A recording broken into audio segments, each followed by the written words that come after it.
Vamos imaginar a cena. Um ginásio lotado, sabe? Aquela energia vibrando no ar para um grande torneio de judô. A expectativa dos atletas, das famílias na arquibancada. Aham. Agora vamos para os bastidores. Lá a cena é bem diferente. Organizadores cercados por pilhas de papel, várias planilhas confusas abertas no computador. Tentando agrupar manualmente centenas de atletas em chaves de luta. Eu já vi isso de perto. A pressão deve ser enorme. Um pequeno erro de digitação, um atleta no peso errado por engano e pronto. Toda a justiça da competição, meses de treino, tudo fica comprometido. E essa cena caótica não é exagero, não. É um problema real, muito comum na gestão de eventos esportivos. A nossa análise de hoje entra de cabeça num trabalho científico que propõe uma solução, assim, elegante e moderna para esse caos, usando ciência de dados. E o foco não é nem o desempenho dos atletas, né? Exato. O que eu acho mais interessante é isso. O foco não é analisar a luta em si, mas otimizar a própria estrutura da competição antes mesmo do primeiro hajime. Então vamos aprofundar a nossa análise. O material de hoje é um artigo acadêmico de Yuri Andrei de Castro e seus colegas. A nossa missão é entender como a linguagem de programação Python e uma ferramenta chamada Pandas podem ser usadas para automatizar a criação dessas chaves no judô. Como exatamente a tecnologia substitui esse trabalho manual e estressante. Isso. E quais são os benefícios concretos que isso pode trazer para o esporte? Desde o pequeno dojo de bairro até um campeonato nacional. Ok, vamos começar a desvendar isso. Primeiro, por que organizar um torneio de judô é tão complicado? Eu, que mal consigo organizar uma festa, fico imaginando a complexidade. Não é só sortear nomes de um chapéu, certo? De jeito nenhum. Existe uma hierarquia de critérios que precisa ser respeitada à risca.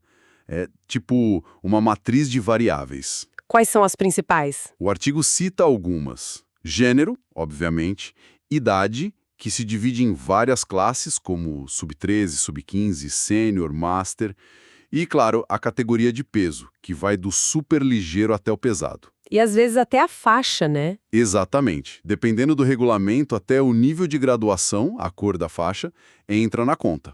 Agora imagina cruzar todas essas informações para, sei lá, 500 atletas. É. Um erro em qualquer um desses filtros e você pode ter uma luta completamente desequilibrada. Pois é, você pode ter um garoto de 12 anos e 40 quilos escalado para lutar com um de 14 que pesa 50 quilos. O que nos leva a um conceito que o artigo martela bastante. A justiça desportiva. Parece um termo meio formal, mas pensando nesse exemplo, ele ganha um peso enorme. Sem dúvida. A justiça desportiva é o pilar de qualquer competição. É a garantia de que cada atleta que treinou por meses, que fez dieta, que viajou horas para estar ali... Vai competir em condições de equidade. Isso. E o estudo aponta que os métodos tradicionais são problemáticos. Ou são manuais, e por isso super propensos a erros humanos, sabe? O cansaço, a distração. Ou então usam softwares caros. Exato. Ou são baseados em softwares comerciais que costumam ser caros, o que já exclui eventos menores. E muitas vezes são caixas pretas, rígidos, pouco flexíveis. Entendi. A pesquisa, então, busca uma terceira via. Algo que seja acessível, personalizável e, o mais importante, transparente. E é aqui que a coisa fica bem interessante. A solução proposta no artigo usa duas ferramentas que são muito conhecidas no mundo da tecnologia, mas talvez não tanto no mundo do tatame. A linguagem de programação Python e uma biblioteca chamada Pandas. Para quem não é da área, o que são exatamente essas ferramentas e por que elas foram as escolhidas? Ótima pergunta. Python é uma das linguagens de programação mais populares do mundo, principalmente em ciência de dados. Pensa nela como um canivete suíço. É versátil, poderosa e, comparada a outras, a escrita dela é mais limpa, mais fácil de aprender. Ok, Python é o chefe de cozinha, como diz a analogia. Isso, mas a verdadeira estrela desse show é a biblioteca Pandas.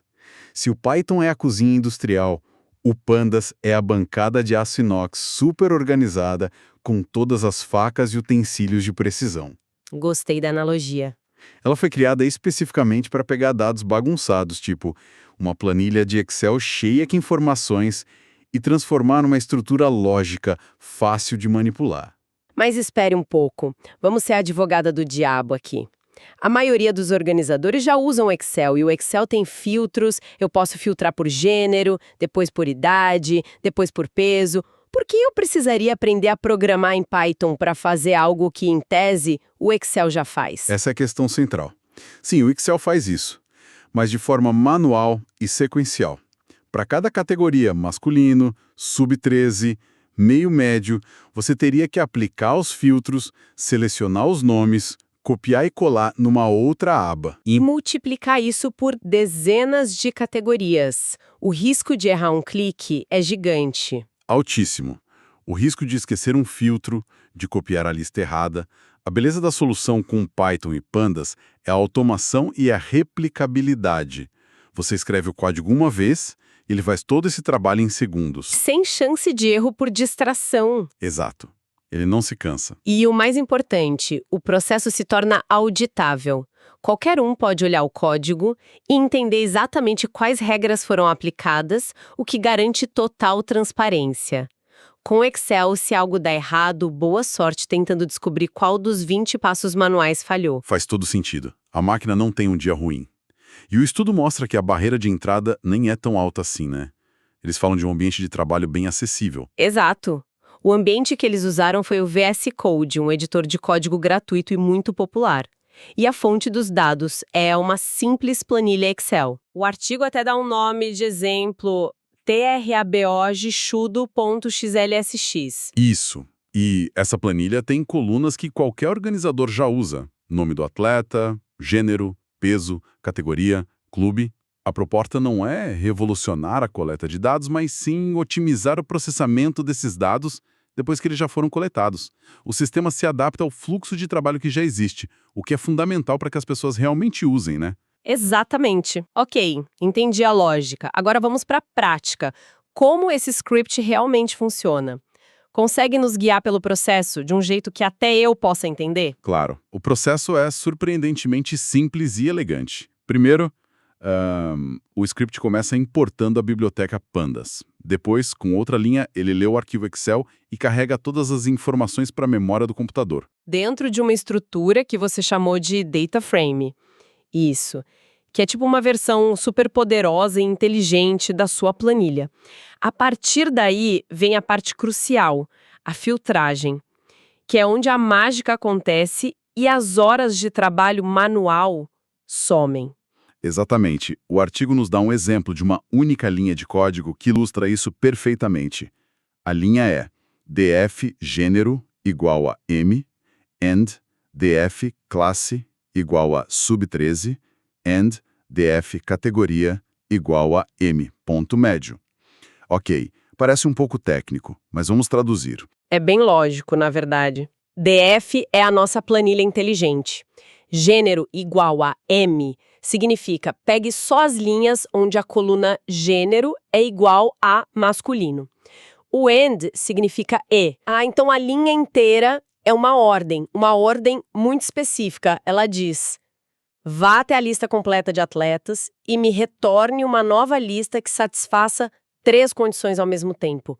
O gênero precisa ser masculino, e a classe precisa ser sub-13, e a categoria precisa ser meio médio. Entendi. Então, em vez de eu ter que clicar em 3 filtros diferentes, torcendo para não errar, essa única linha de comando faz todo o trabalho sujo de uma vez só. De forma precisa e instantânea. Bingo. E depois que o script faz essa seleção perfeita, o que o organizador recebe? Um arquivo. Isso. O artigo explica que o script, depois de aplicar o filtro, exporta essa nova lista super específica para um novo arquivo Excel. Usando o nosso exemplo, ele criaria um arquivo tipo chave sub-13 mask médio.xlsx. E dentro desse arquivo só teriam os nomes dos judocas daquela categoria específica? Exatamente. Prontos para a montagem da chave. A etapa de procurar, copiar e colar nomes manualmente, que é onde a maioria dos erros acontece, é completamente eliminada. Isso é fantástico, mas o próprio estudo aponta uma limitação importante, né? Eles mencionam que o script ainda não monta o diagrama visual da chave. Sim, e acho que essa foi uma escolha de escopo muito inteligente dos pesquisadores. Eles escreveram: porém não houve tempo hábil para a programação do Python no sentido de sorteio e montagem das chaves. Em outras palavras, O script automatiza a seleção e o agrupamento, que é a parte mais crítica e onde é fácil de errar. A geração do gráfico da chave, aquele desenho de quem luta com quem, é uma etapa posterior, mas, honestamente, essa etapa fica muito mais simples quando você tem certeza absoluta de que os atletas certos estão no grupo certo. eles miraram e resolveram o elo mais fraco da corrente. Exato. Ok, o conceito é poderoso, o código é elegante, mas vamos ao que importa. No dia a dia de um torneio, o que muda de verdade? Qual o impacto real disso? O primeiro impacto que o artigo destaca é a eficiência. Uma tarefa que levaria horas de verificação manual, com alto estresse, é executada em... Minutos. Isso por si só já é um ganho imenso. Com certeza. Libera os organizadores para se concentrar em outras coisas. A recepção dos atletas, a logística, a comunicação, melhora a qualidade geral do evento. Mas imagino que o maior ganho não seja só o tempo. Não mesmo. Se a gente conectar isso ao quadro geral, a principal vantagem é a precisão. E isso se traduz diretamente na tal justiça desportiva. O artigo usa termos bem diretos sobre isso. Sim, ele fala em eliminação de erros humanos e garantia da justiça desportiva. A automação não se cansa, não se distrai, ela garante que as regras sejam aplicadas de forma rigorosa e consistente para todo mundo, sem exceção. Isso fortalece a integridade do torneio. Faz toda a diferença para quem está competindo e para quem assiste. Pensa num pai que viajou 200 quilômetros para ver o filho lutar. Saber que a organização é séria e a prova de falhas é fundamental. E tem a questão da escalabilidade, que o artigo também menciona. A solução funciona tanto para o pequeno quanto para o grande. Exatamente. O script em Python funciona com a mesma eficiência para um torneio de academia com 50 inscritos ou para um campeonato nacional com 2.000. A lógica não muda. O que muda é só o número de linhas na planilha, mas o processo continua sendo instantâneo. Ele foi projetado para crescer junto com o evento. E isso me leva a uma dúvida. A solução é de código aberto, o que a torna gratuita. Mas será que o organizador de um pequeno dojo no interior que talvez não tenha muita familiaridade com tecnologia conseguiria implementar isso? Essa é uma preocupação válida. A curva de aprendizado existe sem dúvida. Não é algo que se implementa da noite para o dia. Então, na prática, não seria acessível só para grandes eventos com equipes de TI? Não necessariamente. A beleza do código aberto e da comunidade Python é justamente o suporte. Existem inúmeros tutoriais, fóruns e mais. Uma vez que uma federação desenvolve um script base como este, ele pode ser facilmente compartilhado e adaptado. Ah, então o esforço inicial de uma pessoa pode beneficiar dezenas de eventos? Isso. É um investimento em capacitação que democratiza o acesso a uma gestão de alta qualidade, algo que softwares comerciais caros muitas vezes impedem. Certo, então, recapitulando as ideias centrais. A nossa análise de hoje mostrou como um processo manual estressante e propenso a erros pode ser completamente transformado. Isso. Vimos como um script em Python com a biblioteca Pandas pode pegar uma simples planilha de inscrições e, de forma automática e precisa, organizar os atletas em suas categorias corretas. Preparando o terreno para um torneio mais justo e muito mais eficiente. E a relevância desse estudo vai muito além do judô, né? Com certeza, o modelo proposto é perfeitamente adaptável para qualquer modalidade que use chaves de eliminação. Karatê, jiu-jitsu, taekwondo... Até tênis e badminton, como você disse. Exato. É um exemplo claro de como a área de Sports Analytics está se expandindo. Ela está saindo da análise de performance em campo para otimizar também a própria gestão e administração dos esportes. E isso nos deixa com um pensamento final para reflexão, que vem direto da seção de trabalhos futuros do artigo. Os próximos passos. Isso. Eles falam em expandir o script para que ele mesmo gere os gráficos das chaves e, o que eu achei mais fascinante, integrar o sistema com bases de dados na nuvem para permitir atualizações em tempo real. Essa ideia de atualizações em tempo real é o que realmente muda o jogo. Ela abre um leque de possibilidades. Totalmente. Então, fica a reflexão final. Vamos voltar para a cena do ginásio. Imagine que, durante a pesagem oficial, cada atleta sobe na balança, o peso é registrado digitalmente e enviado na hora para esse sistema na nuvem. E numa tela, os organizadores veem as chaves de luta se formando e se ajustando em tempo real, à medida que cada atleta é pesado. Isso eliminaria completamente aquele período de ansiedade e espera entre a pesagem e a divulgação das chaves, né? Com certeza, com certeza. Os técnicos poderiam começar a planejar as estratégias de luta na mesma hora, com base em informações confirmadas. A transparência seria total. Exato.